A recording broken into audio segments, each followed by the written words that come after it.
성부와 성자와 성령의 이름으로 아멘. 예수님과 어머니 하나 되신 성심 안에서 아버지 뜻 안에서 기도드립니다. 사랑을 하느님 아버지, 오늘도 저희들이 가장 먼저 아버지만이 받으셔야 될 권리와 사랑, 그리고 저희가 마땅히 드려야 될 감사와 찬미와 영광과 흠숭, 이러한 올바른 반향을 하지 못하여 아버지께 배은망덕과 역겨움과 모욕을 드린 인류의 수많은 죄악을 저희 사명과 저희 모든 제자들과 영혼의 연들과 그리고 이 강의를 듣는 아버지께 속한 모든 자녀들이 배상과 보속을 드립니다. 한없이 미천한 정말 보잘것없는 배상과 보속이오나 부디 너그러이 받아주시어 아버지 상처받으신 그 모든 마음의 상처 하나하나마다 입맞춤을 드리오니 너그러이 용서하여 주시고 자비를 베풀어 주시옵소서. 아버지 가련하고 불쌍한 이 나라에 다시 한번 기회를 주심에 감사드립니다. 그저 저희가 원하는 것은 이 대한민국과 미국에 아버지께서 세워놓으신 그 아버지의 모든 계획과 뜻이 완벽하게 이루어지기를 늘 갈망하오니 그 어떤 인간도 인간의 뜻으로 다스리거나 통치하지 못하게 하시고 오로지 그들이 아버지의 충직한 도구요 매개체가 되게 하셔서 그들을 통하여 이 대한민국을 아버지께서 이제부터 친히 다스리시고 개입하시고 역사하시고 이끌어 주시옵기를 간곡한 갈망으로 축원드립니다. 이 모든 기도 우리 주 예수 그리스도의 이름으로 기도드리나이다. 아멘. 성부와 성자와 성령의 이름으로 아멘. 안녕하십니까? 하나님의 뜻 성계의 피아수녀입니다. 오늘은 아버지께서 우리들에게 사랑하시는 자녀들에게 어떠한 메시지를 주셨을지 여러분들과 함께 학습해 보도록 하겠습니다. 2022년 3월 15일 대중을 위한 메시지. 저 모리는 또다시 하느님 아버지의 성심이라고 알게 된 큰 불꽃을 봅니다. 하느님 아버지께서 말씀하십니다. 자녀들아, 어제보다 오늘 좀 더 거룩해지겠다는 굳은 다짐과 함께 하루를 시작하여라. 필요하다면 너희에게 익숙한 생활 방식을 바꾸어라. 나에 대한 너희의 사랑을 증명할 기회가 얼마 남아있지 않은 것처럼 행동하여라. 너희의 생활 방식을 바꾸는 것을 내일로 미루는 습관에 빠지지 마라. 나는 세상의 마음이 나의 계명들에 순종하도록 하기 위해 말하고 있다. 이것이 영원한 구원으로 가는 길이다. 이와 다른 길을 고안하거나 내가 틀렸다는 것을 증명하려고 애쓰지 마라. 나는 나를 기쁘게 하는 길이자 영원한 삶을 선택하는 길을 너희에게 말해주고 있다. 주님의 말씀입니다. 하느님 감사합니다.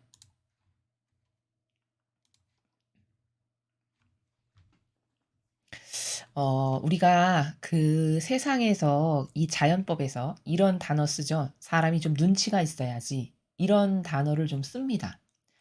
자, 그게 100% 적합하진 않으나 오늘 요 메시지를 보면은 조금 부합하는 문장으로 제가 비유를 들어서 여러분들에게 그러한 말씀을 드리고 싶습니다. 무슨 말이냐면 지금 아버지께서 이 성지에서 말씀하신 지가 벌써 꽤 됐습니다. 몇 년이 됐습니다. 근데 그 몇 년 동안 아버지께서 말씀하시는 그 내용을 이렇게 보면은 아버지의 원의를 알 수 있어요. 그 패턴이 읽혀지고 무엇을 말씀하시고 싶고 무엇을 전달하시고 싶으며 그럼 그 안에 숨은 아버지의 의지는 어떠어떠하신 것이구나 것을 알 수 있어요. 바로 그게 뭐냐? 하나로 정리하면 구원에 대한 말씀을 계속 하신다는 거예요. 물론 구원의 말씀은 예수님께서 오셔서 그때서부터도 하늘나라가 멀지 않았다. 뭐 회개하고 이걸 믿어라. 이런 말씀을 물론 그때도 하셨죠. 그러나 그것은 이렇게 임박해서 주신다기보다는 어 대비 먼 앞으로 있을 것을 천천히 대비하는 예를 들자면 그런 나라에서 그리고 그냥 본질적인 것은 한 나라가 이런 곳이란다라고 말씀하시는 그런 나라에서 제자들과 자녀들에게 선포하신 거라면 지금은 색깔이 달라요. 아버지께서 말씀하시는 나라는. 색깔이 다르다는 건 무슨 뜻이냐면 이게 임박했고 급박하고 중요하고 반드시 필요하고 이런 나라에서 말씀을 하신단 말이죠. 그렇게 구원에 대한 어떤 다각적인 관점에서 필요한 요소마다 굉장히 섬세하고 디테일하게 말씀을 하세요. 그러면 눈치가 빠른 사람이면 딱 알아차려야 돼요. '아 이게 지금 추수 때라는 증거구나.' 이렇게 알아차려야 된다는 거죠. 성경은 보면은 때를 알아야 된다는 말씀을 하세요. 다 때가 있다라고 말씀을 하십니다. 그쵸? 추수 때가 있고 심을 때가 있고 거름을 줘서 막 자라게 할 때가 있고 그렇게 때가 있는 것을 깨달아야 된다라고 예수님이 말씀하시죠. 아니 너희는 뭐 바람이 불고 바람이 어디서 불고 이렇게 나뭇가지가 흔들리고 이러면 '아 지금 태풍이 몰려오려고 하는구나. 뭐 여름이 지나가는구나.' 기타 등등. 이런 것은 알면서 "넌 어떻게 그렇게 아둔하고 시대를 모르냐."라는 그 나라에서 말씀을 하시죠. 그게 뭐냐? 때를 알아야 된다는 거예요. 지금은 이 메시지 말고도 수많은 매체를 통해서 우리가 발견할 수 있는 공통점은 뭐죠? 지금은 저기 몇 천 년 남겨두고 마지막 때 이렇게 말씀하시는 나라가 아니라 아주 임박한 정말 급박하고 얼마 남지 않아서 빨리빨리 인식의 전환을 통해서 바꾸지 않으면 안 되는 이러한 나라에서 말씀을 하신다는 것을 알아차려야 돼요. 그게 영리하고 지혜로운 자인 거예요. 그래서 아버지는 지금 한 4-5년 되셨는데 아버지께서 본격적으로 말씀하신 지가 구원에 대한 말씀을 계속하세요. 마지막 때에 관련돼서 계속 말씀하세요. 그러면 지금은 추수 때구나. 지금 이 메시지대로 바로바로 실천하고 듣고 실행하는 것이 정말 중요하구나. 이걸 알아야 된다는 거죠. 자, 그러한 나라에서 그러한 마음가짐으로 이 메시지를 보시면요. 자녀들아, 어제보다 오늘 좀 더 거룩해지겠다는 굳은 다짐과 함께 하루를 시작하여라. 자, 첫 문장 보면 딱 감이 오시죠? 자꾸 거룩해져라. 계명이 이런 거니까 계명을 꼭 지켜라. 물론 과거에도 계명은 중요했어요. 물론 너희가 거룩하다면 거룩한 자녀답게 이렇게 살아라. 과거에도 사도들이 이야기했어요. 그러나 그것과는 지금은 그 향기나 색깔이나 말씀하시는 행간의 나라가 다르다라는 거예요. 좀 더 거룩해지겠다는 굳은 다짐. 굉장히 구체적이고 사실적이에요, 말씀하시는 나라가. 자, 그러면 "거룩해지겠다."라는 굳은 다짐으로 아침을 시작해라. 그러면 어떻게 해야 거룩해질 수 있어요, 우리가? 저희 강의를 들으셨으면 답을 아시죠? 인간은 절대 혼자 거룩해질 수 없어요. 그러니까 거룩한 사제 이런 말은 다 틀린 말이에요. 잘못된 거예요. 뭐 거룩한 누구누구, 인간 앞에 감히 거룩한 누구누구 이게 합당하지가 않아요. 왜냐하면 태생적인 죄인인데다가 원죄를 가지고 있는 또 살아가면서 얼마나 많은 죄악 가운데 살아가요. 근데 실상 자기가 무슨 죄를 지는지도 잘 몰라요. A보다는 B가 더 심각한 죄인데 고해성사 보러 가면 B는 말 안 하고 A만 수천 번 말하는 이런 차원에서 살잖아요. 그렇죠? 그런데 그런 사람에게 거룩한 사제, 거룩한 누구, 거룩한 이거는 모욕하는 거예요, 하느님 아버지를. 그렇기 때문에 거룩해진다는 거는 어떻게 해서든지 내 거를 빼고 나를 죽이고 내 자아를 없애고 하느님 아버지와 혹은 예수님과 어머니와 하나 될 때 하나 되는 순도만큼 거룩해지는 순도가 되는 거예요. 또 오늘 요 메시지의 포인트를 국한해서 요 관점에서 말씀을 드리면 오늘 여기는 중반에 인제 계명을 말씀하시거든요. 그렇기 때문에 여기서는 하느님의 질서인 계명을 지켜. 그러면 거룩한 자녀가 되는 거예요. 내 뜻을 따르는 게 아니잖아요. 그쵸? 내 것을 따르는 게 아니라 아버지가 주신 질서, 아버지가 주신 법칙을 따르는 거기 때문에 내 걸 버려야만 가능해요. 그러니까 이것도 원리적 관점에서는 하나 된다는 거는 거룩하신 분과 하나 됨으로써 가능한 그 원리에서의 차원이 맞죠. 그래서 거룩해진다는 거는 내 뜻으로 살아가면선 절대 거룩해질 수 없다. 내 것을 다 버렸을 때 내 자아를 다 포기한 사람만이 그래서 포기하고 아버지 법칙, 아버지 질서, 아버지 뜻으로 내가 살 때 그때 비로소 거룩해지는 거예요. 필요하다면 너희에게 익숙한 생활 방식을 바꿔라. 자, 그러면 지금 첫 번째 문장과 두 번째 문장 사이에 존재하는 행간을 통해서 두 번째 문장에서 말씀하시고자 하시는 아버지의 의지를 이렇게 보면, 그래, 네가 더 거룩해지겠다라고 아침에 굳은 의지와 함께 기도를 드리면서 시작했어. 근데 그렇게 거룩해지려면 너가 거룩해지지 못하게끔 방해하는 장애물이 일상생활에 아주 많은 거예요. 그게 여기 "생활 방식을 바꿔라."라고 말씀하시는 게 뭐냐면, 내가 편하고 좋은 것, 내 인간적인 경향을 계속 고수한다. 그럼 나는 거룩해질 수 없어요. 그건 내 걸 버린 게 아니란 말이죠. 그래서 "너한테 익숙한 생활 방식을 바꿔라." 이렇게 말씀하시는 거예요. 인간적인 내 경향, 내 정서, 내 기호, 그거를 내가 여전히 가지고 있고 그것에 근거해서 이런 행동도 했다가 저런 행동도 했다가 이런 기분이 되기도 했다가 이렇게 싸우기도 했다가, 이렇다면은 이거는 거룩해질 수가 없는 거라는 거예요. 바로 고러한 생활 방식을 바꾸라는 거거든요. 그러면 이 생활 방식을 바꾸는 거는 이것도 원리적으로 바꿔야지 가능한 게 무슨 말이냐. 자, 생활 방식의 패턴이 사람마다 다 다르고 수백 가지, 수천 가지예요. 그럼 내가 아침에 눈 떠서 밤에 잠잘 때까지 내가 하는 생활 방식의 패턴이 얼마나 많을 텐데 그걸 일일이 다 어떻게 바꿔요. 그쵸? 너무 가짓수가 많은 거예요. 그러니까 이것을 한 번에 해결하는 건 뭐냐? 근원의 뿌리를 드러내서 바꾸는 거예요. 그럼 근원의 뿌리를 드러내서 바꾸는 건 뭐냐면 내 인식 체계가 달라져야 돼요. 인식 체계가. 그렇죠.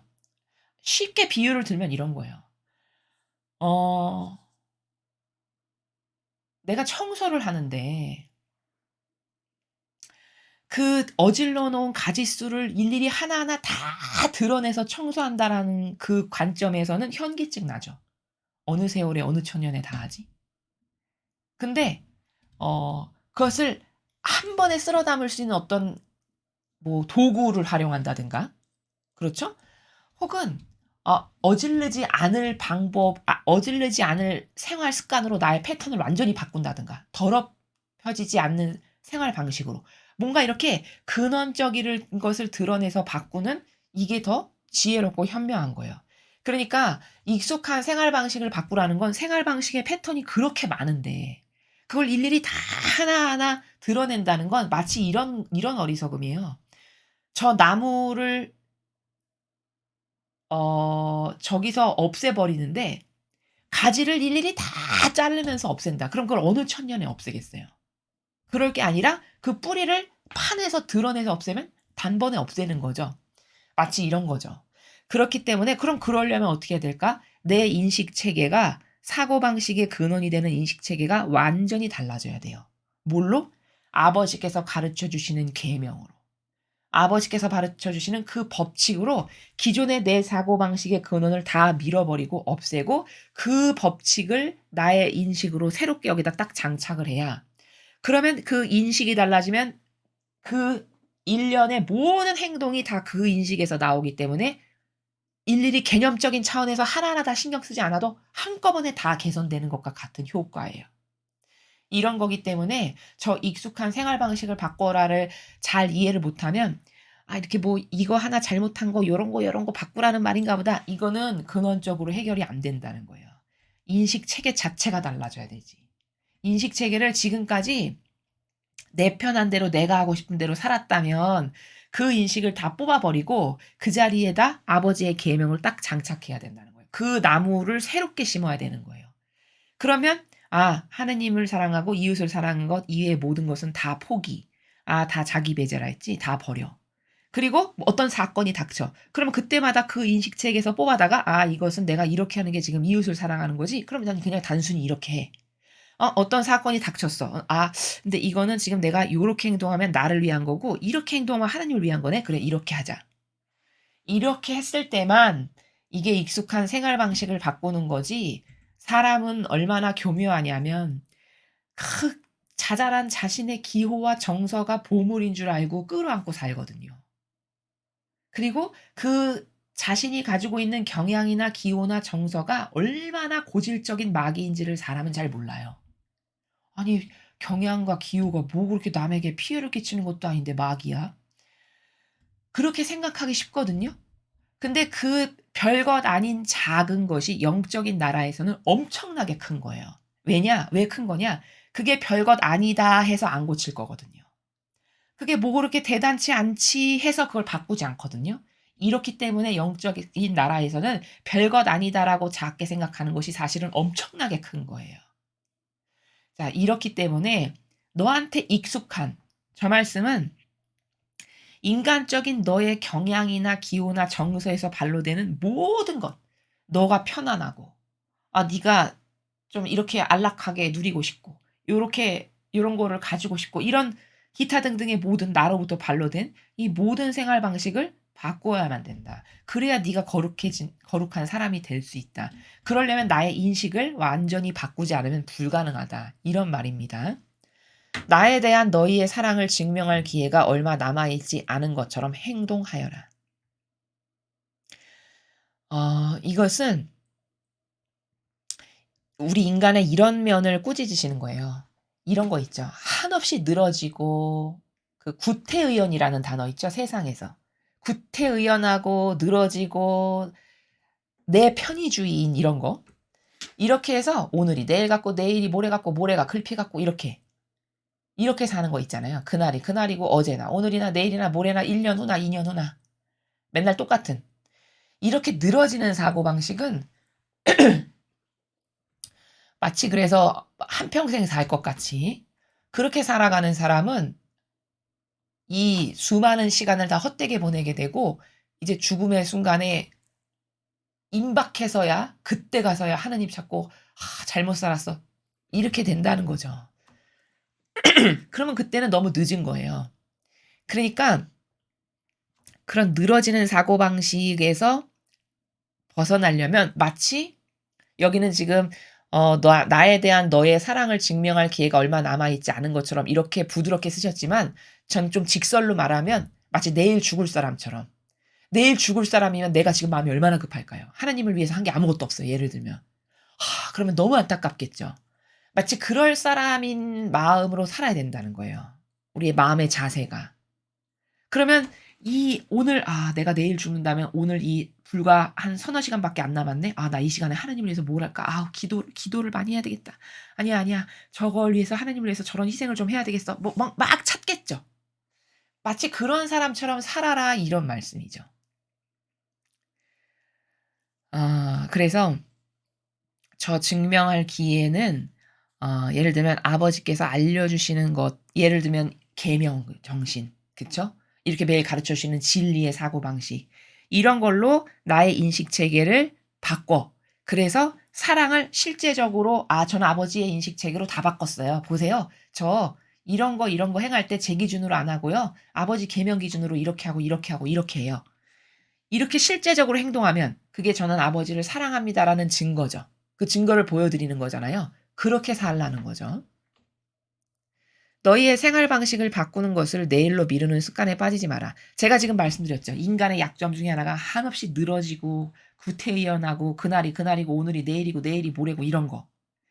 이런 사람은 여러분 이런 사람에게 발전이 있을 수 있을까요? 이런 사람은 이 영적인 것뿐만 아니라 세상에서도 성공 못해요. 이렇게 늘어지고 구태의연하고 게으르고 이런 사고방식은 거기 발전이 있거나 거기를 뭘 기대를 한다거나 거기 뭔가 개선이 된다거나 이런 걸 할 수 없어요. 그래서 내 안에 그런 악이 있다면 이걸 빨리 개선해야 돼요. 도움으로 기도로 아버지께 청원드리면서. 근데 요즘 세상의 젊은이들이 저런 스타일이 많아요. 그 왜 그런지 아세요? 나라에서 자꾸 뭘 제공해서 그래요. 또 가정에서는 부모가 편의를 다 제공해서 제공받고 살아 가지고 아쉬운 게 없어. 돈이 좀 떨어질 만해. 그럼 부모가 또 줄 텐데 뭐. 뭐 집 있겠다. 부모님이 다 벌어 놓으신 이런 거 있겠다. 뭐 나 하나 굶어 죽진 않을 거고 어떻게 해서든지 내가 없으면 엄마가 또 줄 거고. 이런 사고방식으로 사는 젊은이들이 의외로 엄청 많은 거 아십니까? 이거 다 누구 잘못이냐? 물론 그 당사자도 잘못이지만 그런 사람으로 자라게끔 양육한 부모의 책임 엄청 크고요. 거기다가 불붙는 부채질을 하는 게 누구냐? 요즘 같은 세상에 이 정권, 우리나라뿐만 아니라 전 세계가 다 그런데요. 그게 바로 공산주의에 물들어서 그런데 그렇게 제공하는 거예요. 계속 양식을 대는 거예요. 그래서 나약해 빠진 인간이 되라. 인성의 양식을 계속 줄 테니까 너는 그렇게 아무것도 네 힘으로 이룰 수 없는 그런 게으르고 나태하고 느려 터지고 이런 인간이 되라.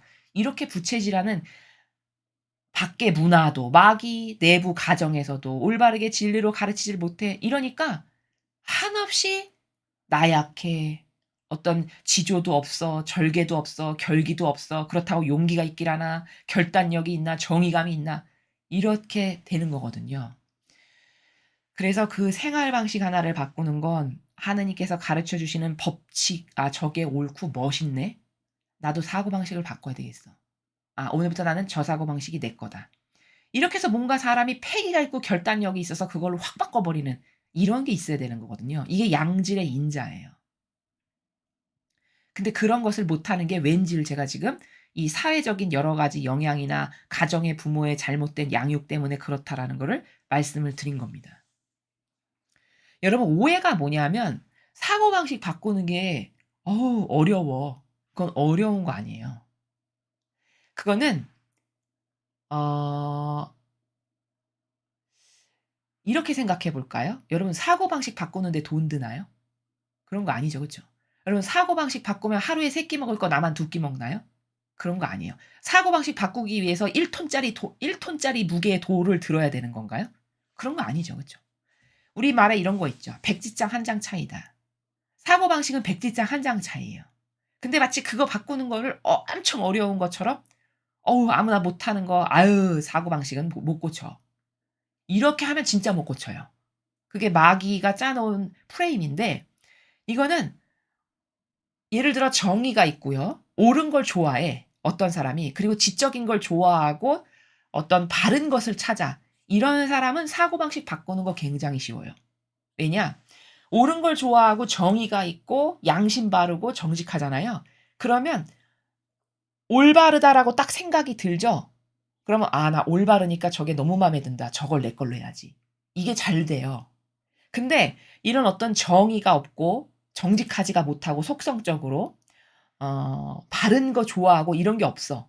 그냥 우유부단하게 그지없어. 그저 칭찬만 좋아하고 누가 나 좋아해 주면 좋아하고 사탕 발림 좋아하고 이런 스타일이고 속성이다. 이러면 사고방식 바꾸기 어려워요. 이해가 되십니까? 그러니까 이 사고방식을 바꾼다는 건 이 인식을 바꾼다는 건 뭔가 크고 아주 무겁은 걸 들어야 되고 밥을 남보다 덜 먹어야 되고 돈이 들고 이런 것이 아닌데도 불구하고 거기에 두려움을 갖거나 안돼 부정적인 것은 여러분 안에 마귀가 여러분이 그런 은총을 받지 못하게끔 역사하는 거다. 이런 말씀이에요. 그런 것에 대해서 오해가 없어야 된다. 이런 말입니다. 나는 세상의 마음이 나의 계명들에 순종하도록 하기 위해 말하고 있다. 자, 아버지는 계속 반복적으로 말씀하시죠? 이렇게 이 성지에 오셔서 계속 말씀하시는 이유는 하느님이 주시는 계명, 법칙이죠. 불변의 법칙. 그 법칙에 너희가 순종하라고 내가 이걸 계속 이렇게 말하고 있단다. 이런 말씀이세요. 이것이 영원한 구원으로 가는 길이다. 자, 왜 계속 말하냐? 그래야 너희가 구원될 수 있으니까. 라는 거예요. 계명을 지키는 사람만 구원되기에 합당한 건 너무나도 당연한 거예요. 그렇죠? 자, 왜냐하면 이 세상도 네 편, 내 편을 따지죠, 여러분. 여러분 이번 선거 때 보니까 어떻죠? 우파냐 좌파냐, 네가 공산주의자냐 자유민주주의를 좋아하는 사람이냐 이렇게 편을 나누잖아요. 천상의 나라도 같아요. 하느님의 편, 즉 하나님과 하나 되지 않았는데 그 나라에 갈 수는 없어요, 절대. 근데 문제는 뭐냐면 "아 저는 하느님 편이에요. 전 하느님 사랑하는데요." 이렇게 말로 한다고 해서 하느님 편이 되는 게 아니에요. 세상은 공산주의였다가 옷을 싹 갈아입어서 오늘은 민주주의인 척하고 내일은 또 여기서 별 볼 일이 없어. 그럼 다시 싹 옷을 갈아입어서 저쪽 당에 가서 또 빨갱이 했다가 아니야. 저쪽에 가니까 좀 당이 자석이 남아서 나 저기 가면 좀 의원이 될 것 같아. 그럼 또 옷 갈아입고 저기 갔다가 이런 저급한 차원의 나라에서 살잖아요. 그래도 속잖아요. 수많은 사람이. 근데 천상은 절대 그런 게 없어요. 하느님 편이다. 그럼 말로 하거나 그렇게 옷을 카멜레온처럼 바꿔 입는다 해서 속지 않고 하느님을 사랑했어. 네가 내 편이야. 그러면 내 편이라는 증거를 내. 이런 나라예요. 그럼 그 증거가 뭐냐? 내 법칙을 네가 충직히 따르고 지켰어. 아, 그럼 너는 내 편이라는 게 입증됐지. 그럼 너는 여기 가기 합당해. 이런 거거든요. 그렇기 때문에 천상의 나라는 절대 공짜로 못 가요. 아무리 못해도 하다못해 계명을 지켰든가 혹은 그 나라도 가는 차원이 굉장히 천차만별이기 때문에 막 공로를 세웠다든가 하느님을 위해서 희생으로 하나님을 위한 희생의 대가로 어떤 큰 예수님이나 성모님과 같은 고통을 자원했다든가 이런 어떤 결정적인 모든 증거들이 있어서 뒷받침돼야 그래야 천상에 가는 거지. 이 세상처럼 어제는 저 편이었다가 내일은 이 편이었다가 색깔만 갈아입으면 또 우파라고 그랬다가 모레는 빨갱이 했다가 이런 데도 속아주고 또 뽑고 이런 것이 안 통한다는 거예요. 그래서 영원한 구원으로 가는 길이 네가 내 계명에 순종해야만 갈 수 있는 거니까 그러니까 너는 내 계명에 순종해라. 이렇게 지금 좋게 좋게 하느님이 자비하시니까 사랑의 나라에서 말씀을 하시는 거죠. 이와 다른 길을 고안하거나 내가 틀렸다는 것을 증명하려고 애쓰지 마라. 자, 이 말씀은 무슨 뜻이죠? 네가 천상에 가기 위해선 내 계명 즉 진리를 네가 믿고 따르고 실천한 어떤 행위의 결정적 열매 이런 것들이 있어야 되는데 이것과 다른 길을 고안해. 혹은 내가 틀렸다는 걸 네가 증명하려고 굳이 애쓰지 말아라. 자, 무슨 말이냐? 저는 살아보니까 진리 말고도 저를 위해서 더 좋은 것이 이런 게 있던데요. 예를 들면 이런 나라에서 산다는 거예요. 그게 무슨 말이냐면 더 디테일하게 말하면 맨날 내 자아를 따르고 살아. 그게 내가 좋아진다라고 선택한 게 고작 자아를 따르고 사는 거잖아요. 아, 내가 좋아지는 것을 위해서 그렇게 열심히 살아. 저는 이것 따르고 사니까 더 행복하고 기쁘고 좋은데요. 이렇게 해서 살아. 그러면 이게 그렇게 그 자아를 따르고 산다라는 그것 자체가 뭘 증명하는 거죠? 하느님이 주시는 진리하고는 다른 길을 고안하는 거죠. 다른 걸 믿으니까. 또 내가 내 자아를 믿고 따른다는 건 뭘 입증하는 거죠? 하느님은 틀렸어요. 저는 이 자아가 더 행복하고 따르고 살아보니까 재밌고 좋아요. 이렇게 살아간다라는 거예요. 근데 그렇게까지 생각을 못 하는 거죠. 그렇죠? 그렇게 하지 마라. 그러려고 애쓰지 마라. 이런 말씀이시고요. 나는 나를 기쁘게 하는 길이자 영원한 삶을 선택하는 길을 너에게 말해주고 있다. 자, 네가 계명을 순종해서 따르고 열매 맺고 그래서 네 것은 자꾸자꾸 버리고 이렇게 했어. 그러면 그게 하느님을 기쁘게 하는 길이고 또 너에게는 영원한 삶을 선택하는 네가 좋아지는 길이야. 이런 거라는 걸 너한테 말해주는 거란다. 자, 계명을 따르고 살면 결국 요약 정리하면 하느님이 기쁘신 일이고 내가 좋아지는 길이라는 거야. 내 영혼에게. 하느님은 왜 기쁘실까요? 그렇죠. 자녀가 저기 고아 어디 미아 돼서 저기 보이지도 않는 외딴 섬에서 엄마 잃어버린 아이처럼 살았는데 그게 그렇게 열렬히 노력을 하고 갈망하고 찾고 울부짖어 가지고 결국 엄마를 찾아왔네? 그럼 기쁘죠. 그쵸. 그게 바로 잃어버린 양 한 마리 찾은 거고 어 그 뭐 하나 잃어버렸는데 막 찾으려고 애써서 결국에는 찾아낸 그러면 그 주인이 얼마나 기쁘겠느냐 이런 말씀 성경에서 하시죠. 예수님께서. 마치 그거랑 똑같아요. 그 잃어버린 영혼이 그 수억 마일리 떨어진 길에서 엄마를 찾아서 여기 온 그러니 얼마나 기쁘시겠어요.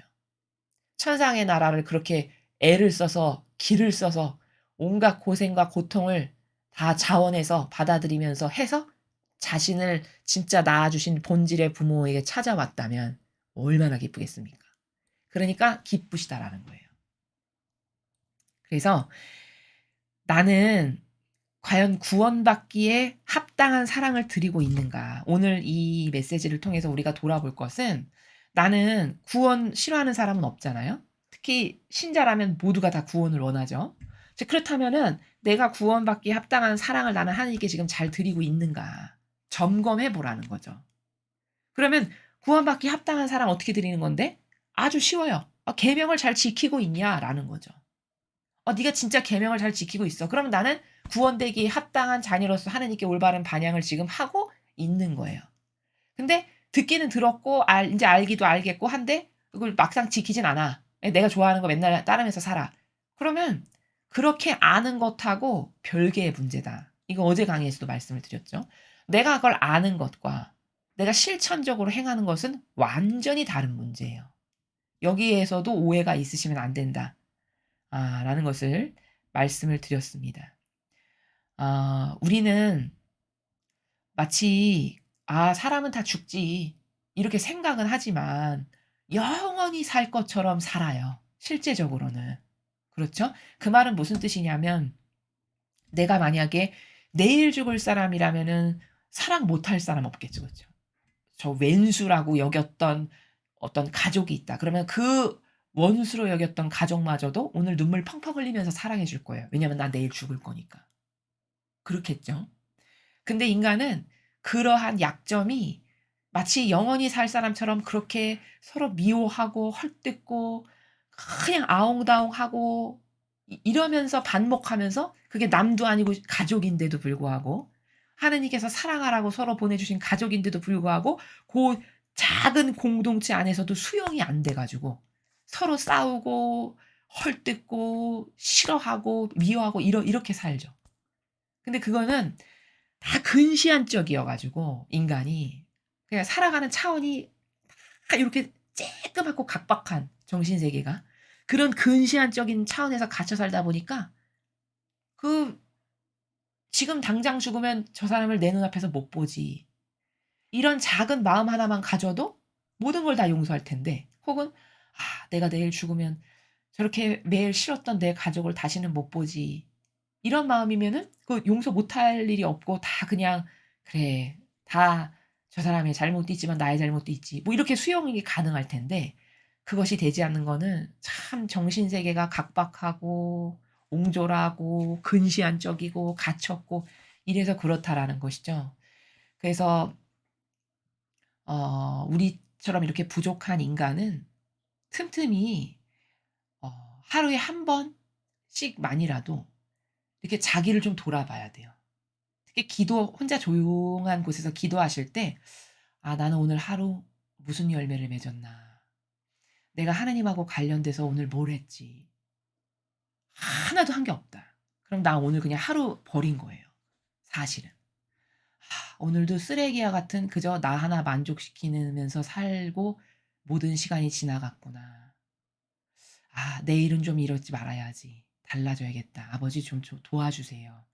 어떤 이런 객관화의 작업을 스스로가 반추해 보고 영혼을 점검해 보고 이렇게 해서 그게 아무리 작은 발걸음 하나지만 또 개선해 보고 '인식을 바꿔야 된댔지.' 또 인식을 바꾸고 이렇게 할 때 그럴 때만이 우리가 그 빛을 놓지 않고 그 끈을 놓지 않고 살 수 있지 그렇지 않고서는 인간은요.